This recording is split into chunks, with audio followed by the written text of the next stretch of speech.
The health service will be one of the main issues as the general election approaches. This morning, the government began the attack with a review of its achievements. In the first 6 months of the NHS shake-up, it says record numbers of patients received treatment. From March to November last year, the number of patients waiting more than 2 years for treatment in the North West Thames region fell by 13%.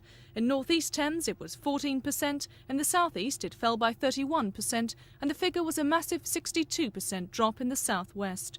Mr. Waldegrave also highlighted an independent survey which shows many patients feel they're getting a better service under the new self-governing trusts.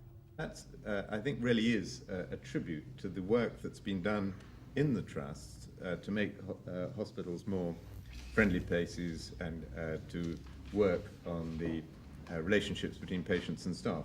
We're on course to combine a record level in additional patient treatments with a modest surplus on the financial side. So it's that combination which I think is particularly creditable. Here in Dartford and Gravesham, the government claims that by March this year, nobody will be waiting more than 2 years for treatment. And we'd actually identified how much cash we would need to actually reduce the number of cases that we felt was realistic within the resources we'd got. And we've kept within the budget that's been given to us, so it hasn't actually taken money away from any other services at all. Labour, however, claim the government's figures are doctored. They say most recent statistics showing the total number of people on hospital waiting lists are scandalous. In North West Thames, more than 82,000 people are waiting for treatment. In the North East, it's nearly 83,000. In the South East, the figure is nearly 80,000. And in the South West Thames, it's almost 50,000. There has been no reduction in the patient waiting list. Indeed, there's a lot of worrying evidence that the number of patients waiting shorter times has been going up.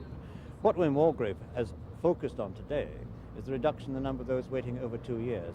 And the reality is those waiting lists up and down the country are being doctored just as ruthlessly as the unemployment figures.